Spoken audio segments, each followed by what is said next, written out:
तो दोस्तों, आज हम एक्सप्लेन करने वाले हैं Amazon प्राइम में रिलीज हुई नई सस्पेंस हॉरर सीरीज खौफ। ये सीरीज मुझे बहुत पसंद आया क्योंकि इसमें कहानी बहुत अच्छा है और ऊपर से आपको ये कहानी लास्ट तक बांध के रखेगा। और इस सीरीज में बहुत सारे ट्विस्ट एंड टर्न भी है और हॉरर आपको पूरा फील होगा। तो ज्यादा देरी नहीं करते हैं, चलिए एक्सप्लेनेशन शुरू करते हैं। सीरीज की शुरुआत में हमको रात का टाइम दिखाया जाता है जहाँ पर हम एक लड़की को बस में देखते हैं। वो लड़की बस से उतरती है और सुनसान सड़क था। वो लड़की अपनी हॉस्टल में जा रही होती है और हॉस्टल में जाने वाला जो छोटा सा रास्ता था वो बिल्कुल सुनसान था। वो लड़की उधर से जाने से मानो घबरा रही थी। उसे लग रहा था कि कोई उसका पीछा कर रहा है। तभी वो लड़की देखती है कि उसके तरफ कोई लाल कलर का लेजर मार रहा है जो कि बहुत ही अनोइंग था और वो घबरा भी रही थी। इसलिए जल्दबाजी ने वो हॉस्टल की गेट को जोर जोर से ठटखटाती है, पर गार्ड नहीं आता जो कि दरवाजा खोलेगा। बहुत टाइम तक चीखने के बाद गार्ड आता है और उससे ही तू तड़ाक से बात करता है और ये बोलता है तुम लोगों का आने जाने का कोई टाइम नहीं है ना, जल्दी अंदर भागो। गार्ड दरवाजा खोल देता है। वो जल्दी से हॉस्टल के अंदर चली जाती है। फिर हम देखते हैं हॉस्टल के अंदर से फिर वो फर्स्ट फ्लोर में जाती है जहाँ पर उसका कमरा होता है 333 पर। जब वो कमरे की दरवाजा को खोलने के लिए जाती है वो देखती है पहले से ही दरवाजा खुला हुआ है। फिर वो अंदर जाती है और लाइट जलाने ही वाली थी तभी उसके हॉस्टल के सारे दोस्त उसको हैप्पी बर्थडे विश करती है। वो भी खुश हो जाती है। फ्रेंड में से निकी उसको दारू ऑफर करती है पर वो बोलती है यार बहुत हेडेक हो रहा है, आज आते टाइम फिर से कोई लेजर मार रहा था और ये गार्ड बहुत ही गंदा है यार, बहुत गंदी तरीके से बात करता है मानो मैं उसके लुगाई हूँ। फिर लाना बोलती है उसके बारे में वार्डन को कंप्लेन करना पड़ेगा, उसका बिहेवियर बहुत ही खराब है। फिर उनमें से एक लड़की रीमा जो कि प्रेग्नेंट होती है वो बोलती है अभी तो उनका पार्टी चल रहा होगा, कोई बात नहीं सुनेंगे। तब वो लड़की बोलती है सुनने की जरूरत भी नहीं है, हम बहुत जल्दी इधर से शिफ्ट होने वाले हैं। नए अपार्टमेंट की चाबी और फोटोज भी दिखाते हैं जहाँ पर से लामा बहुत ही खुश हो जाती है, ऊपर से बाकी लड़कियां भी। पर रीमा और निकी को देखते हैं जो कि थोड़ा अपसेट होती है। वो बोलती है शिफ्ट होने की क्या जरूरत है, जो घर तुमने अभी ढूंढा है हॉस्टल से क्या अच्छा है और मुझे पता है तुम लोग बाहर हॉस्टल क्यों ढूंढ रहे हो। लाना फिर बोलती है it's not all about beep beep, तुमको जो भी लगता है कि हम लोग हर टाइम वही करते हैं, हमारे खुश में तुम खुशी क्यों नहीं होते। तब रीमा बोलती है तुम्हें क्या लगता है इसके पास पैसा नहीं होगा, निकी की बात कर रही है। पर ये हॉस्टल से नहीं जाती, इसलिए नहीं जाती कि हॉस्टल में एक तो बात तुम सेफ रहते हो, ऊपर से सारे इकट्ठे रहते हो तो दोस्ती भी बनी रहती है। एक अपार्टमेंट में खुद अकेले क्या करोगे। फिर हम निकी को देखते हैं जो कि उस लड़की से अकेले में छत पे जाके बात कर रही होती है कि यार ये हॉस्टल एक एडिक्शन बन चुका है, मैं इधर से जा ही नहीं पा रही। तब वो लड़की बोलती है कि मुझे तो बहुत ही डर लगता है और अच्छा नहीं लगता, कभी कभी ये सोचती हूँ कि हॉस्टल के गेट तक मैं पहुंच पाऊंगी या रास्ते में मुझे कुछ हो जाएगा। और हमेशा वो लेजर मारता है, पता नहीं कौन है वो, बहुत ही डरी डरी रहती हूँ यार मैं इधर। फिर हमको उधर से 6 महीने बाद का सीन दिखाया जाता है जहाँ पर हम दिल्ली रेलवे स्टेशन पे ग्वालियर से आने वाले ट्रेन को देखते हैं। ट्रेन से हम देखते हैं कि मधु उतरती है जो कि ग्वालियर से आई है। बहुत ही छोटा सा शहर है। वो दिल्ली स्टेशन में उतर के इतनी लोग देख के थोड़ी घबरा चुकी थी और अपने दोस्त को ढूंढ रही होती है। तभी हम देखते हैं एक लड़का आता है और ये दोनों बॉयफ्रेंड गर्लफ्रेंड होते हैं। एक साथ वो लोग हक कर लेते हैं। फिर वो लोग बाहर से ऑटो करते हैं और मधु को वो अपने रेंटेड अपार्टमेंट में लेके जाते हैं जहाँ पर 3 लड़के ऑलरेडी शेयर में रह रहे थे और मधु के लिए भी उसका बॉयफ्रेंड कोई अपार्टमेंट या हॉस्टल देख रहा था। थोड़ा टाइम बाद उसके बॉयफ्रेंड का रूम खाली हो जाता है। फिर वो लोग जब इंटीमेट होने के लिए जाते हैं मानो इस लड़की का मतलब मधु का कोई पास था। उसे लगता है कि 4-5 लोग काले कपड़े पहने हुए उसे देख रहा है। वो तभी तुरंत अपने बॉयफ्रेंड को धक्का मार देती है और उठ के बैठ जाती है और बोलती है मुझे लगता है कि कोई हमें देख रही है। उसका बॉयफ्रेंड मधु का बैग बाद में चेक करता है जहाँ पर उसे कुछ दवाइयां मिलते हैं और ये एमआर का जॉब करता था तो दवाई के बारे में उसका पूरा नॉलेज था। फिर अगले दिन सुबह मधु बहुत जल्दी उठ जाती है, 4-5 बज रहे होंगे तब उसका बॉयफ्रेंड आता है और उसे समझाता है ज्यादा सोचो मत, सब कुछ ठीक हो जाएगा, थोड़ा दिन तो लगेगा ना उन सब चीजों को भूलने के लिए। फिर हम देखते हैं कि नेक्स्ट डे वो जाते हैं इंटरव्यू देने के लिए। मधुरिमा को इधर जॉब चाहिए था जहाँ पर इंटरव्यू तो उसका उतना अच्छा जाता नहीं है। नीचे उतरती वो मिलादी से मिलती है जो कि उसे बोलती है कि अरुण ऊपर था, तुम चिंता मत करो, तुम्हारी जॉब लग जाएगी, मैंने बोल दिया है और तुम अभी भी अपने बॉयफ्रेंड अरुण के साथ रह रहे हो, उन बॉयज लोगों के साथ। वो बोलती है कि हाँ अभी तक तो रह रही हूँ, मैं अपने अपार्टमेंट या हॉस्टल ढूंढ रही हूँ। तब मिला बोलती है मेरी फियोंसे नकुल ने तुम्हारे लिए एक हॉस्टल ढूंढा है जो कि तुम्हारे बजट के लिए बिल्कुल फिट है, बट वो थोड़ा ऑफ लोकेशन है पर काम चलाने लायक है। मधुरिमा मीला को थैंक यू बोलती है। फिर हम मधुरिमा और अरुण को देखते हैं जो कि बाइक से हॉस्टल की तरफ जा रहे थे बात करने के लिए। वो शहर से थोड़ा दूरी में है, मतलब थोड़ा बैकवर्ड एरिया में। फिर हम देखते हैं कि ये लोग वार्डन से जाके मिलते हैं, पर वार्डन का बिहेवियर बहुत ही रूड था। पहले तो वो बोलती है कि तुम्हारे पास जॉब है इधर और तुम्हारा कोई मेडिकल हिस्ट्री वगैरह नहीं है ना, और ऊपर से लेट नाइट नहीं आना होगा, बहुत सारे रूल समझाने लगती है। इसलिए अरुण को वो जगह ज्यादा पसंद नहीं आता। वो बोलता है कि आपके पास रूम क्या अवेलेबल है। फिर जाके वार्डन उसे रूम दिखाती है जो कि वही रूम होता है 333। उस रूम में जाने के बाद वो बोलती है कि ये जो पुराना टैंक है वो पिछले वाले स्टूडेंट का है, मिरर में उसने ही कागज चिपकाया है। ऊपर से ये रूम बिल्कुल अच्छा है, कोई प्रॉब्लम नहीं है, और एक कॉमन बाथरूम है जो कि सबको यूज करना पड़ेगा। बाकी एक स्टोर रूम है जो कि सदियों से खुला नहीं है। दुनिया भर के कबाड़ स्टोर रूम में पड़ा हुआ है। मधुरिमा उस कमरे की हर एक दीवार को अच्छे से देखती है। फिर वो बाहर आती है और तभी हम अरुण को देखते हैं जो कि गार्ड से पूछ रहा होता है ये जो एरिया है आस पड़ोस में ना कोई रिक्शा स्टैंड ना कोई बस स्टैंड है। तब वो गार्ड बोलता है इस हॉस्टल के पीछे वाले गली डायरेक्ट जाके सड़क पे मिलती है, जहाँ पर ऑटो रिक्शा बस वगैरह सब कुछ मिल जाता है, पर वो रास्ता बहुत ही छोटा है। फिर अरुण रीमा को लेके अपने हॉस्पिटल जाता है जहाँ पर वो मेडिसिन वगैरह सप्लाई करता है। वहाँ पर वो बोलता है कि आजकल के मेडिसिन लोगों को पता भी नहीं, खुद से सेल्फ प्रिस्क्राइब करके मेडिसिन ले लेते हैं। तुम कोई मेडिसिन नहीं ले रहे ना? तब मधु बोलती है कि तुमने मेरा पर्स चेक किया है ना? तब अरुण बोलता है कि ये जो तुम दवाई ले रहे हो वो साइकोलॉजी से रिलेटेड है। तब मधुरिमा बोलती है कि मुझे नींद नहीं आती तो मैं क्या करूं, और मुझे वो हॉस्टल पसंद आया। अरुण बोलता है हॉस्टल में पसंद आने वाला क्या चीज था? मधुरिमा बोलती है हॉस्टल अच्छा है, बहुत सारे लोग भी रहेंगे और वो जगह मुझे तो ठीक ठाक लगा। तुम थोड़ा बात करो ना, और मेरा जो मेडिकल हिस्ट्री वगैरह है तुमको तो बहुत डॉक्टर्स जानते हैं, थोड़ा बात करके वो भी अरेंज कर लो। फिर हम देखते हैं अरुण एक डॉक्टर के पास मधुरिमा को लेके जाती है। उधर से वो मेडिकल फिट हिस्ट्री उसका बना देती है। दूसरी जगह हम हॉस्टल को देखते हैं जहाँ पर 333 रूम में 3 लड़कियों को देखते हैं जो कि उस कमरे में जाती है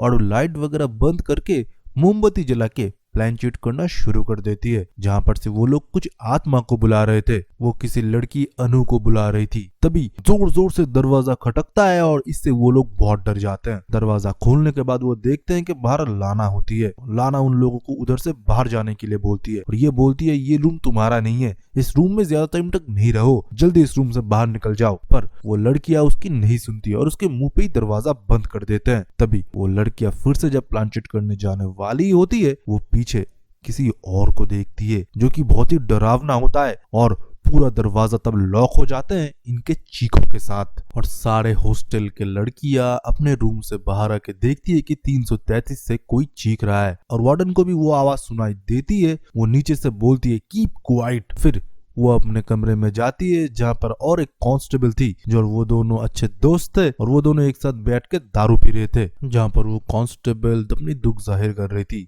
वो बोल रही थी कि उसका बेटा जीवन अभी भी नहीं मिला। तब वार्डन बोलती है कि उसके साथ जेल में बब्बन करके एक लड़का था ना, उसके बारे में कुछ पता चला? वो बोलती है नहीं, वो दोनों ही मिसिंग हैं, अभी भी उनके बारे में कुछ पता नहीं चला है। बहुत मुश्किल से मेरे बेटे को पड़ोल में मैंने बाहर किया था, फिर से वो गायब हो गया। दूसरे दिन हम देखते हैं कि उधर मधुरी में शिफ्ट होने वाली थी। उससे पहले वार्डन आती है और इन लोगों को समझा देती है कोई भी मनगढ़ंत कहानियां उसके सामने मत सुनाना। और रीमा तुम्हारा 8वां महीना चल रहा है, तुम्हारे पति को मैंने बोल दिया है तुमको आके इधर से लेके जाएगा। पर रीमा को तो मन ही नहीं था इधर से जाने की, और बाकी लड़कियों को भी वो समझा देते अच्छे से। फिर हमको दिखाया जाता है कि मधु इधर आती है और अपने रूम मतलब 333 में शिफ्ट होती है। और दूसरी जगह हमें उसी कांस्टेबल को दिखाया जाता है जो कि अंदर से सेटिंग करके एक लड़के की पता लगाया था, जिसको कि वो जाती है और 2-4 थप्पड़ मारती है और ये बोलती है तुझको बोला था ना मेरे बेटे के साथ दिखना नहीं। और वो लड़का बोल देता है मैंने तो उसे देखा भी नहीं था, वो मेरे साथ काम करने वाला था जेल से छूटने के बाद, फिर मुझसे मिला नहीं। इससे पहले मेरे साथ वो काम किया करता था, पुरानी दिल्ली में एक हकीम है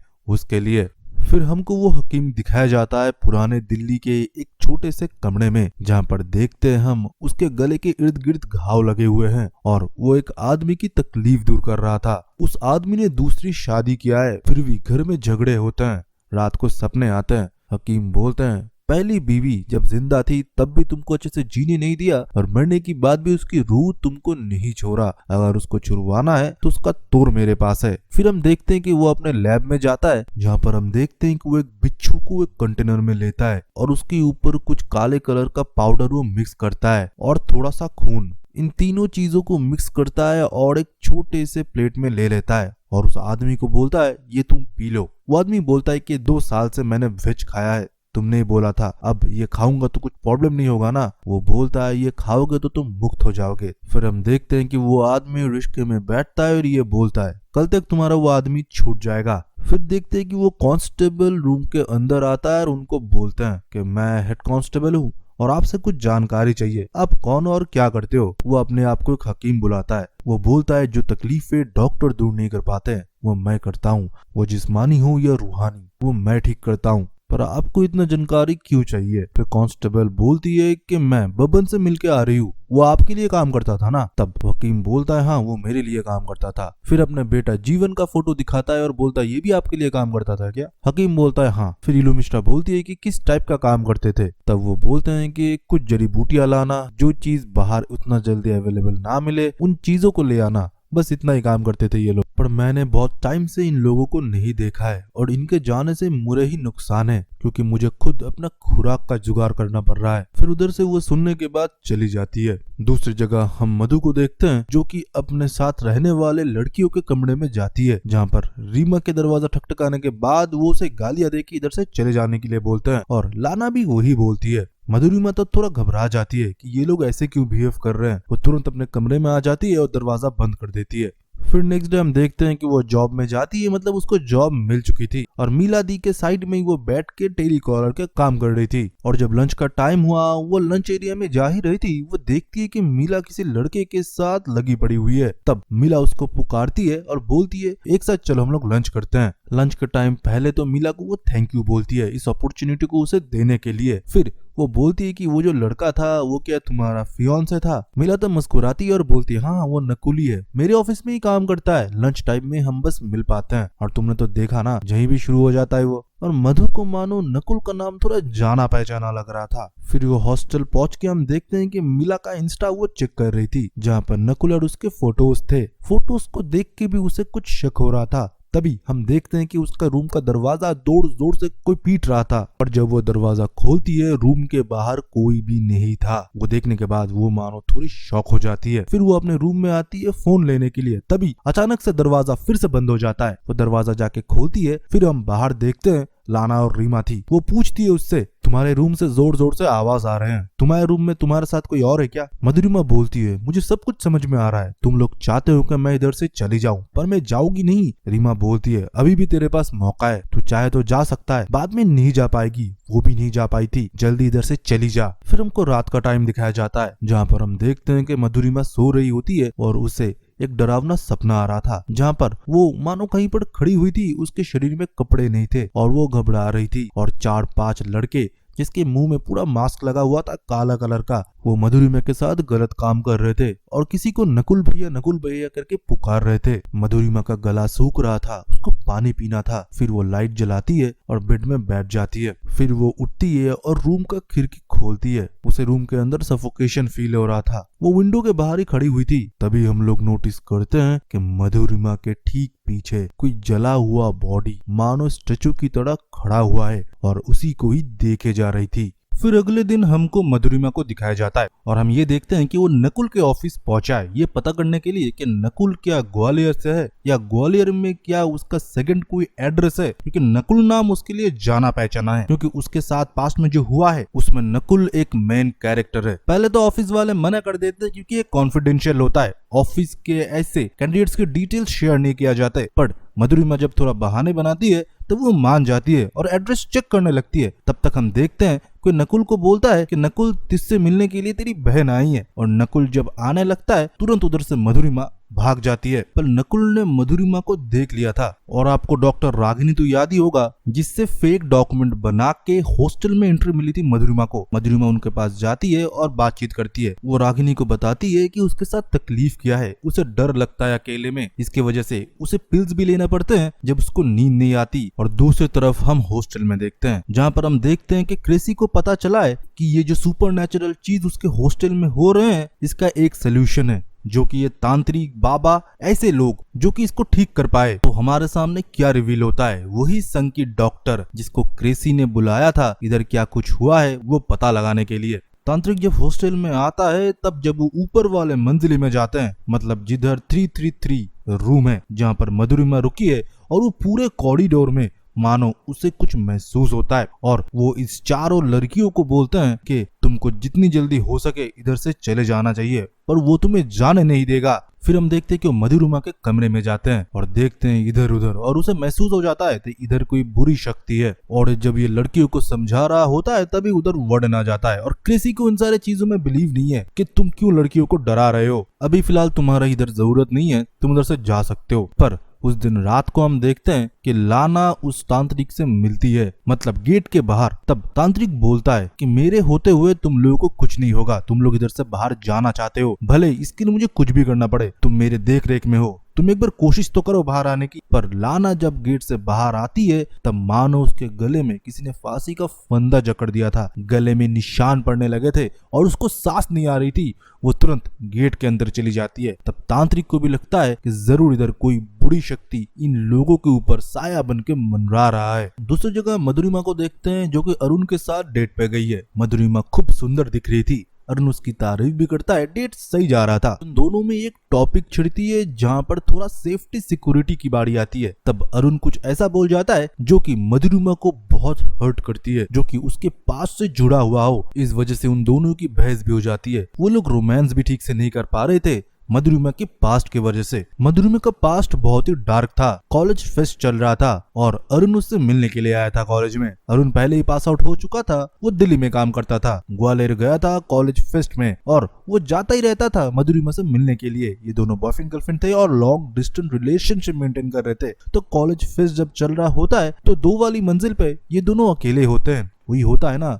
कपल जब अकेले होते हैं थोड़ा स्पेशल मोमेंट शेयर करते हैं, वही वो लोग कर रहे थे। तभी 3-4 लोग आते हैं मास्क पहने हुए और अरुण को तो पहले पीटते ही है और मधुरिमा के साथ बारी बारी दुष्कर्म करते हैं। वो मेंटल ट्रॉमा ये लड़की अभी भी झेल रही है और उसे लगता है उन लोगों में से एक आदमी नकुल है जो कि बेला का ही बॉयफ्रेंड है और वो ग्वालियर में जरूर गया था क्योंकि खींचातानी में उसने थोड़ा सा शक्ल ब्लर तरीके से ही हो देख लिया था और किसी ने उसे नकुल भैया कह के पुकारा था। फिर से प्रेजेंट टाइम में हम देखते हैं कि नकुल के बारे में पता करने के लिए बेला सीधा नकुल के घर के बाहर ही चली जाती है, ताका झाकी करती है, पर उसे ये नहीं पता था कि ठीक उसके पीछे नकुल खड़ा हुआ है। फिर से हमको जीवा को दिखाया जाता है जो कि वो डॉक्टर तांत्रिक के लिए एक शिकार लाया था, जो कि एक लड़की होती है और उसे बहाने से डॉक्टर के चेम्बर में वो लेके चला जाता है और खुद दरवाजा बंद करके बाहर निकल जाता है। तांत्रिक उस लड़की को वश में कर लेता है और उसकी बलि चढ़ा देता है। तांत्रिक मानो बीमार है, उसे ठीक होने के लिए लड़कियों की बलि चाहिए। और दूसरी जगह हम नकुल को देखते हैं जो कि मधुरिमा को अपने घर के अंदर बुलाता है, ये बोलने के लिए मुझे पता है तुमने मेरे ऑफिस में भी मेरे बारे में पूछा है और तुम बेला के दोस्त हो, मैं जानना चाहता हूँ क्यों, कि मेरा पीछा तुम क्यों कर रहे हो। बेला को मानो तब सच कन्फ्रंट करना था। वो बताता है मैं इसलिए पूछ रहा था कि तुम्हारा दूसरा एड्रेस अगर ग्वालियर में है और तुम्हारा नाम नकुल है तो मेरे पास्ट से तुम जुड़े हुए हो, मेरे साथ पास्ट में दुष्कर्म हुआ है, मुझे लगता था कि उस काम में तुम भी शामिल हो।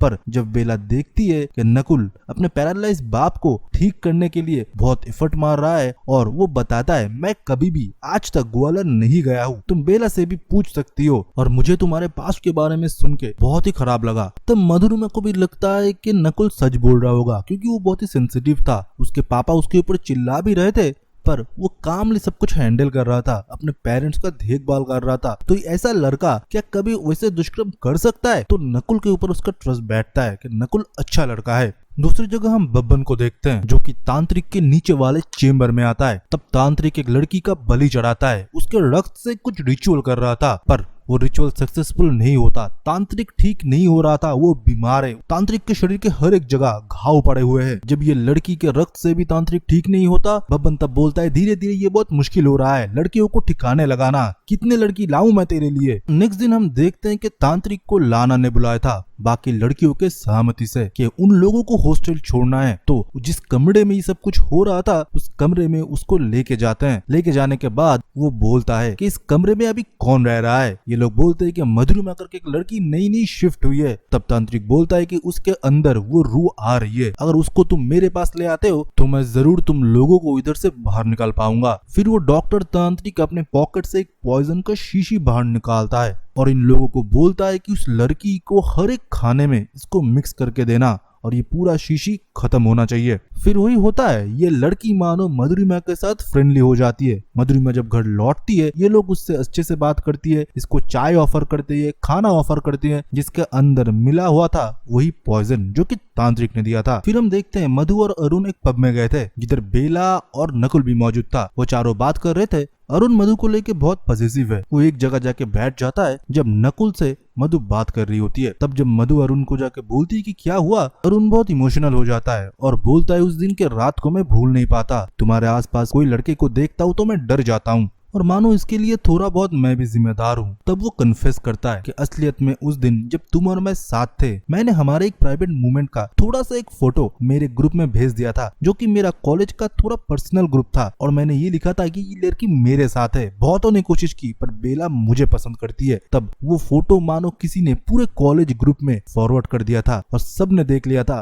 तो जो हम लोग दूसरे मंजिल पे कर रहे थे वो सबको पता चल गया था। तो मुझे लगता है कि मेरे वजह से ही वो लोग उधर आए थे, उनको पता नहीं था, मैंने उनको बताया और मैंने ये नहीं सोचा था कि वो फोटो लीक हो जाएगी हर जगह। मधु मानो ये बात सुनने के बाद शॉक में चली जाती है। उसे लगा ही नहीं था कि ये सब कुछ अरुण ने किया है। फिर उधर से वो अरुण से झगड़ा कर लेती है और फिर से हॉस्टल लौटती है और अरुण से बात करना बंद कर देती है। फिर हमको 6 महीने पहले दिखाया जाता है जहाँ पर बब्बन और जीवा दोनों ये सब कुछ काम करते थे तांत्रिक के लिए। मतलब लड़की लाना, लड़की मार जाने के बाद उसको ठिकाने लगाना। जीवा ये सब कुछ पैसे के लिए करता था और वशीकरण सीखना भी चाहता था तांत्रिक से। उसके माँ के साथ उसका संबंध एकदम अच्छे नहीं थे। माँ बेटे मानो एक दूसरे को नोचना चाहते थे। दूसरी जगह हम नकुल को देखते हैं जो कि मधुरिमा के साथ नजदीकियां बनाने चाहता था। मतलब दोस्ती का हाथ थोड़ा उससे ज्यादा। वो लाइन मारता है और ये बोलता है कि आज के रात के पार्टी में अगर तुम आओगे मुझे बहुत अच्छा लगेगा। और दूसरी जगह हम हॉस्टल में देखते हैं जहाँ पर निकी की फैमिली आई थी निकी को ले जाने के लिए, क्योंकि हॉस्टल से उसने निकला ही नहीं। वो बोर्डिंग स्कूल में चली गई थी और ये गुस्से में मानो घर छोड़ दिया था, हॉस्टल में शिफ्ट हो गई थी। पर उसकी बेटी अभी इधर फंसी हुई है, इन लोगों को पता ही नहीं है। निकी ने बहुत बार रोकने की भी कोशिश की कि हॉस्टल मुझे छोड़ेगा नहीं, पर निकी के फैमिली वाले नहीं माने। उसको गाड़ी में बिठा लिए और गाड़ी चलाना शुरू कर दिया। हॉस्टल की गेट पार करके थोड़ी ही दूर गए थे ये लोग। निकी के नाक से ब्लड आने लगा था। फिर से उनको हॉस्टल में लौटना पड़ता है। और दूसरी जगह हम रात में देखते हैं मधुरिमा बिल्कुल तैयार होके गई थी पार्टी में और नकुल से मिलता है जहाँ पर बेला भी मौजूद थी।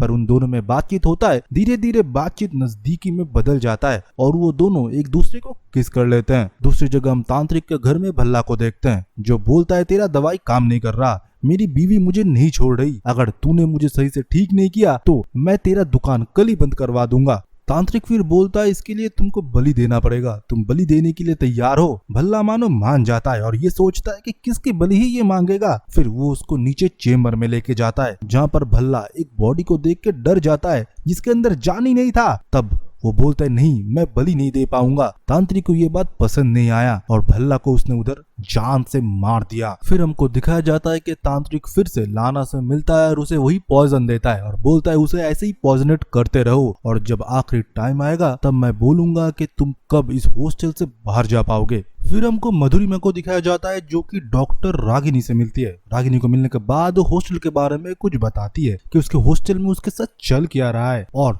जो 4 लड़कियां है वो कैसी है, कभी भी हॉस्टल से बाहर नहीं जाती, कोई भी काम नहीं करते, हमेशा हॉस्टल में ये लोग रहते हैं। फिर हमको 6 महीने बाद का सीन दिखाया जाता है जहाँ पर हम रीमा को देखते हैं। उसके ऑलरेडी एक बच्ची थी पर वो जब अपने पति के साथ घर जाने के लिए हॉस्टल से निकलती है उसको पेट में भयानक दर्द होना शुरू हो जाता है, वो बाहर नहीं जा पाती। फिर हमको दिखाया जाता है कि पार्ट टाइम में मधुरिमा जो है डॉक्टर के साथ काम किया करती है। मतलब डॉक्टर रागिनी के साथ उसके घर में वो रुकती है। पर रात में मानो धीरे धीरे वो बदलने लगी थी, उसके अंदर मानो किसी की आत्मा आ रही थी। वो जो पॉइजन था उसका काम हो रहा है। फिर हमको दिखाया जाता है कि मधुरिमा और अरुण फिर से एक साथ होते हैं। मधुरिमा को रियलाइज होता है कि अरुण ने अभी तक उसका हाथ नहीं छोड़ा, कभी भी उसको गिल्ट नहीं फील करवाया कि तुम्हारे साथ क्या कुछ हुआ है। वो हमेशा उसके साथ रहा। उसके पास बहुत मौके थे उसे छोड़ देने की पर उसने वो नहीं किया। फिर से वो दोनों एक साथ होते हैं और अरुण बोलता है हमने तब कुछ नहीं किया, हम अब कर सकते हैं, मेरे में अभी हिम्मत है और तुम में भी, हम लोग उन लड़कों के बारे में फिर से पता लगाएंगे, केस करेंगे हम लोग जरूर। अरुण के घर के बाहर वो निकलता है और सड़क पे चल ही रहा था और बस के लिए वेट कर रही थी। तभी हम देखते हैं कि नकुल आता है अपने गाड़ी के साथ।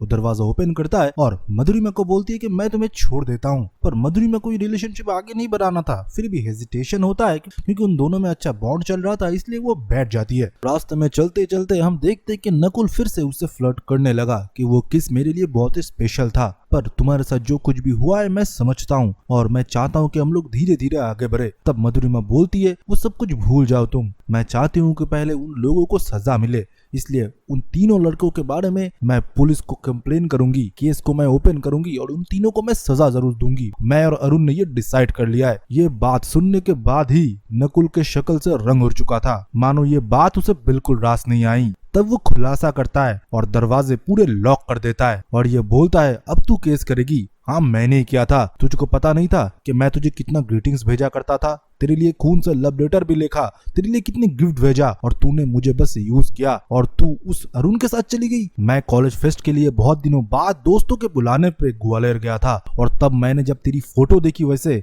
मेरा खून खौलने लगा और जब मुझे पता चला तुम दोनों उधर हो मैं खुद को संभाल नहीं पाया, इसलिए तुझसे बदला लेने के लिए मैंने तुझको सबक सिखाया। मधुरी में उधर छटपटाती है, बाहर जाने की कोशिश करती है पर उसे सुनसान बीराने से एक जगह पे लेके जाता है नकुल। तब उसके वो दो दोस्त मौजूद थे उधर और पहले तो मधुरिमा को वो बहुत मारते हैं। तब बारिश शुरू हो गया था और देखते ही देखते तब रात होने लगा था। तभी नकुल के एक दोस्त को मधुरिमा मिल जाता है और कीचड़ में उसका सर वो दे मारता है कि उसको सांस ना आए। मधुरिमा बेहोश हो जाती है पर थोड़ी देर बाद मानो उसके अंदर किसी का आत्मा आता है और वो खूंखार हो जाता है। उसके आंखों से खून टपक रहा था और वो नकुल के दो दोस्तों को जान से खत्म कर देती है। फिर हम इलू मिश्रा को देखते हैं जो कि पुलिस स्टेशन में अपने सीनियर से मिलती है। उसके सीनियर ने उसको बुलाया था क्योंकि एक लाश मिला है जो कि यमुना नदी में बहुत महीने पहले फेंका गया था। उसका पूरा शरीर जला हुआ है। ये लाश और किसी की नहीं जीवा की होता है और वही जीवा है जो कि इलू का लड़का था। और दूसरी जगह हम मधु को देखते हैं जिसके अंदर आत्मा आ चुकी थी। वो उसी हालत में हॉस्टल पहुंचती है। वही चारों लड़की के दरवाजे वो खटखटाता है पर जब वो दरवाजा खोलते हैं ये हालत देख के मधु की वो लोग घबरा जाते हैं। फिर से दरवाजा वो बंद कर देते हैं क्योंकि मधु उनको जिंदा नहीं छोड़ेंगे।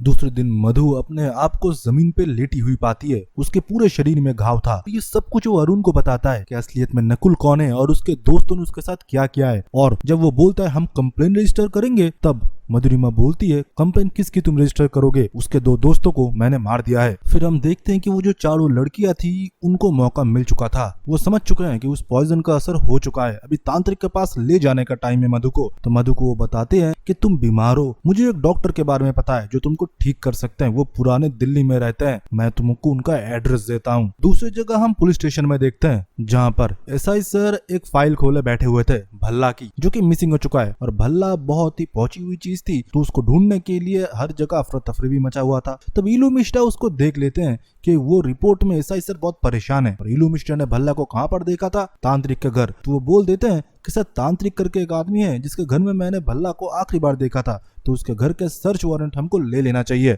दूसरी जगह हम रागिनी को देखते हैं जिसको लग रहा था कि इन लोगों के साथ कुछ तो हो रहा है, मे बी उन लोगों को कुछ साइकोलॉजिकल प्रॉब्लम है। इसलिए निकी को वो समझाते हैं तुम्हारे बाहर आने से जैसे नाक से खून निकल रहा है, इसका इलाज है, इसलिए तुमको मुझको ट्रस्ट करना पड़ेगा। फिर निकी को वो बेहोश करके हॉस्पिटल में लेके जाती है एम्बुलेंस से। और दूसरी जगह हम देखते हैं कि डॉक्टर के एड्रेस पे पहुंच चुकी थी मधुरिमा। फिर तांत्रिक का वही खेल, बाहर से अभी बब्बू दरवाजा लगा देता है और तांत्रिक फिर से वश कर लेता है मधुरिमा को। तो लग रहा था कि मधुरिमा के बलि चढ़ाने से उसके सारे तकलीफ दूर हो जाएंगे। मधुरिमा को बेहोश करके फिर से वो नीचे वाले चेम्बर में लेके जाते हैं और उसका गला काटने ही वाले थे तब इलू मिश्रा रेड कर देती है पुलिस के साथ। पुलिस को भल्ला की लाश इधर उधर कहीं पर भी नहीं मिलता पर इलू मिश्रा को एक सीक्रेट चेम्बर मिलता है। अंदर जाते ही वो तांत्रिक को देखता है और बोलता है उस लड़की को तुम इधर से भाग जाओ। और इलू बोलती है तेरा खेल खत्म हो चुका है, अभी पुलिस आएंगे तुझे अरेस्ट करके लेके जाएंगे, बहुत लड़कियों की बलि चढ़ाए तूने। तब तांत्रिक बोलता है आपको आपके बेटे से नहीं मिलना, मैं आपके बेटे की रूह से आपको मिला सकता हूँ, इतनी शक्ति मुझ में है ये तो आपको पता है। तब इलू मान जाती है और तांत्रिक तब उधर से चुपचाप निकल जाता है। दूसरी जगह हम निकी को देखते हैं जिसकी चेकअप वगैरह चल रहा था। तो सीटी स्कैन होते टाइम उसका सर मानो फट जाता है और वो उधर ही दम तोड़ देती है। निकी के साथ जब ये सब कुछ हुआ उन लोगों को यकीन हो गया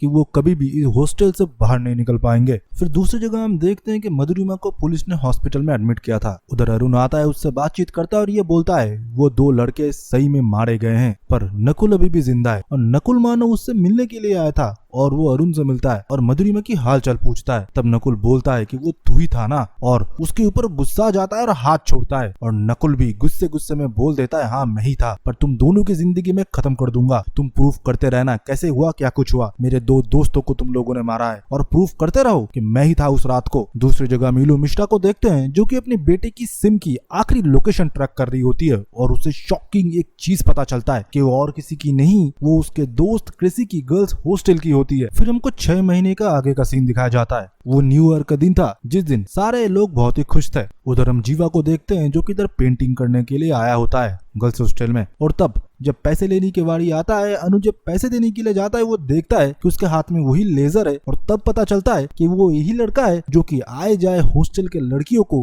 रात में लेजर लाइट मारा करता है और उनके प्राइवेट पार्ट को वो पॉइंट आउट करता है। फिर ये सारे लड़कियां मिलकर जीवा को अनाप शनाप बोलने लगे। जीवा ने भी नहीं छोड़ा, उसने भी अनाप शनाप बोला, पर जीवा के ईगो में ये सारी बात लग चुकी थी। और दूसरी जगह हम उसी दिन रात में देखते हैं जहाँ पर हम इलू को देखते हैं जीवा के साथ बात करते हुए। 31st नाइट था तो वो चाहते थे एक साथ सेलिब्रेट करे, पर ये माँ बेटों में तो बातचीत ऐसा होता ही नहीं है। इलू बोलती है ठीक है तुम अकेले ही रहो, मैं कृषि के साथ पार्टी करने के लिए जा रही हूँ। फिर 31st नाइट को देखते हैं जब लड़कियां बाहर से खाना वगैरह खरीद रही थी और अनु के नए वाले अपार्टमेंट में वो लोग जाके पूरी रात जम के पार्टी करेंगे। तब कुछ सड़क के लफंगे इनको छेड़ रहे होते हैं, पर उन लोगों को अवॉइड करके वो लोग अपार्टमेंट में पहुंचते हैं और एक साथ बातचीत ही कर रहे थे तभी वो लड़के अपार्टमेंट के बाहर भी आ जाते हैं। असलियत में अनु जिस अपार्टमेंट को रेंट में लिए हैं वो उसी ही लड़के के पापा के थे। फिर ये लोग बोलते हैं कि हमें भी पार्टी करने और तुम्हें भी, तो एक साथ ही पार्टी कर लेते हैं, जिसमें ये लड़कियां डिसएग्री करती हैं और इन लोगों को बाहर जाने के लिए बोलते हैं। पर आपको तो पता ही है एक साथ लड़कियां पार्टी कर रहे हैं अपार्टमेंट में है तो वो अपने फादर को बुला लाते हैं और जब ये कहाँ सुनी होता है इन लड़कियों को अनाप शनाप बोला जाता है, सड़क के लड़कियां बोला जाता है और रूम खाली कर देने के लिए बोलते हैं। ये लोग बाहर तो चले जाते हैं पर वो चारों लड़कियां चले जाते हैं पर अनु रुकती है क्योंकि अनु ने वो अपार्टमेंट इसलिए लिया था कि उसके बॉयफ्रेंड के एकदम अपार्टमेंट के साइड में ही वो थी। तो राजेश भी वो सब कुछ सुन लेता है जब उधर झमेला चल रहा था। राजेश उससे मिलता है और उसे बोलता है तुमको किसने बोला था इधर आके रहने के लिए, तुमने मुझे एक बार भी नहीं बताया। अनु बोलती है तुम्हारे घर में पार्टी चल रही है, तुमने एक बार भी मुझे बुलाने का सोचा। और अनु सरप्राइजिंगली ये नोटिस करती है कि उसके हाथ में एंगेजमेंट रिंग है। उसे तब सारा खेल समझ में आ जाता है कि उसका बॉयफ्रेंड उसको अब तक यूज कर रहा था और आज उसको धोखा देके किसी और से शादी कर लिया है उसने। फिर अनु उधर बहुत सी मायूस हो जाती है और अपने हॉस्टल की तरफ लौटती है। और हॉस्टल के बाजू में हम देखते हैं बब्बन और जीवा को जो कि दारू पी रहे थे और ये बोलते हैं आज कोई भी लड़की आएगा उसको खींच लेंगे यार, इतना डरते क्यों हो तुम लोग। तब बब्बन बोलता है तेरी खुद की माँ कांस्टेबल है, तुझे जेल में डाल देगी और जब डंडा पड़ेगा ना तब समझ में आएगा, और अभी मैं तेरे साथ नहीं रहूंगा, मेरा दूसरा प्रोग्राम है। उधर से बब्बन चला जाता है, जीवा अकेला बैठा रहता है। जीवा फिर देखता है कि अनु अकेली हॉस्टल में लौट रही होती है। तब वो फिर से लेजर मारता है प्राइवेट पार्ट्स पे। अनु तब गुस्सा जाता है और ये बोलती है तुझ में अगर हिम्मत है तो बाहर आके मिल, दिखता तो अच्छा खासा है, लगता है तेरा सामान काम नहीं करता क्योंकि बाहर से तू छुप के लेजर मारता है। आज हॉस्टल में कोई वार्डन नहीं है और गार्ड भी नहीं है, हिम्मत है तो अंदर आ जाना। अनु फिर ऊपर जाके अपने दोस्तों को बताती है। ऊपर वो लोग आग जला के पार्टी कर रहे थे। तब वो बोलता है कि आज मैंने उसको जम के सुनाया और ये भी बोल दिया कि नीचे कोई गार्ड वगैरह नहीं है, हिम्मत है तो तू ऊपर आ जा। पर उस बुजदिल में उतना हिम्मत नहीं है कि ऊपर आ जाए। पर जीवा तब आ चुका था ऊपर और पूरे लड़कियों के साथ मिसबिहेव कर रहा था। बहसबाजी इतना बढ़ गया कि हाथापाई होने लगा था। जीवा लड़कियों को मार रहा था और लड़कियां जीवा को, पर आखिर में लड़कियां जीवा के ऊपर भारी पड़ती है और जीवा को वो लोग जान से मार देता है और उसके पूरे शरीर को जला दिया जाता है। फिर हम देखते हैं कि वो लोग छत से उसे नीचे लाते हैं और तब तक हम देखते हैं कि इलू मिश्रा और कृषि हॉस्टल में आ चुके थे। छुपाने के लिए जल्दबाजी में उसको ट्रंक में बंद करा जाता है 333 वाले रूम में जिधर अनु रहती थी। फिर उन दोनों के चले जाने के बाद वो लड़कियां मिलके उसके बॉडी को यमुना में बहा देते हैं। पर उस घटना के बाद अनु को डर लगने लगा था, वो अकेला कहीं नहीं जा पा रही थी। उसे अपने ही रूम में लग रहा था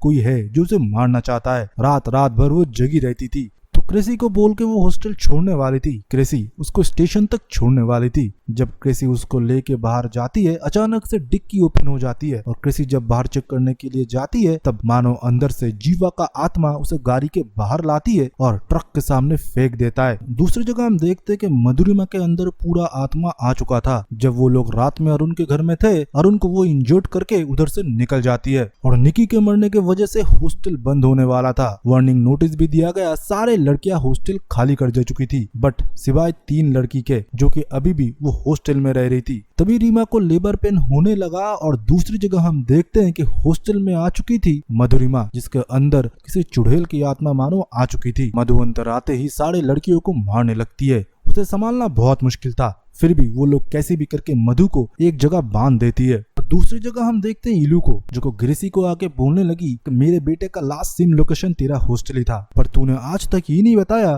कि मेरा बेटा हॉस्टल में आता था। अगर तू मुझे पहले बता देता तो मैं केस की तहकीकात पहले ही कर लेता और हो सकता था कि मेरा बेटा आज जिंदा होता। इलू ऊपर आवाज सुनती है और उस कमरे में आती है और उसे पता था कि यह आत्मा उसकी बेटे की थी। उसके बेटे से वो बात करने की कोशिश करती है पर मधु अभी पूरी बश में हो चुकी थी जीवा का और ये हॉस्टल पूरा खंडर बन चुका था। और दूसरी जगह तांत्रिक को भी पता चल चुका था कि वक्त हो चुका है, वो उस लड़की मतलब मधु की बलि जरूर चढ़ाएगा। तो इसलिए वो हॉस्टल आता है और हम देखते हैं कि मधु के शरीर से जीवा का आत्मा निकल जाता है और फिर से वो नॉर्मल हो जाती है। पर जीवा का आत्मा अभी और किसी में नहीं, उस तांत्रिक के अंदर आ जाता है। तांत्रिक अपने सामने आने वाले हर किसी को जान से मार डालता है। जीवा अपने बदला लेने के लिए इन लड़कियों को मारना चाहता है। वो उन लड़कियों के गला को पकड़ लेता है और जान से खत्म करने वाला था। तब मधु एक कुल्हाड़ी उठाती है और तांत्रिक का गला काट देती है। वो उन लड़कियों को बचाना चाहता था। तांत्रिक के मारे जाने से सब कुछ ठीक हो चुका था। वो लड़के अभी हॉस्टल से बाहर जा सकती हैं, पर मधु की हालत खराब थी। और दूसरी जगह जहाँ पर अरुण को घायल किया गया था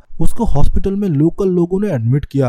आज वो ठीक है और मधु उसके पास। और दूसरी जगह हम बेला और नकुल के एंगेजमेंट के टाइम को देखते हैं जहाँ पर पुलिस आई थी। पुलिस नकुल के 2 दोस्तों के बारे में पूछने लगे थे, उस दिन क्या हुआ, कैसे सब कुछ हुआ। नकुल मानो कुछ बोल नहीं रहा था। वो ये बोल देता है उस दिन हम लोग मिले नहीं थे। फिर वो नर्वस होकर अपने कमरे में जाता है और तब हम देखते हैं कि वही बेला के अंदर जीवा का आत्मा जो कि नकुल को जान से मार देता है। मतलब जीवा के आत्मा को अभी भी मुक्ति नहीं मिली। वो तांत्रिक के शरीर को छोड़ के फिर से वो आ चुकी है मधुरिमा के बॉडी में। इसी के साथ खौफ सीरीज का एक्सप्लेनेशन खत्म होता है। आई होप आपको ये पूरी सीरीज का एक्सप्लेनेशन पसंद आया होगा। वीडियो को एक लाइक करिए, सुंदर से कमेंट करिए, सब्सक्राइब करके बेल बटन को जरूर प्रेस करिए ऐसे बेहतरीन मूवीज के एक्सप्लेनेशन सबसे पहले पाने के लिए। तो चलिए तब तक के लिए बाय बाय एंड सी या।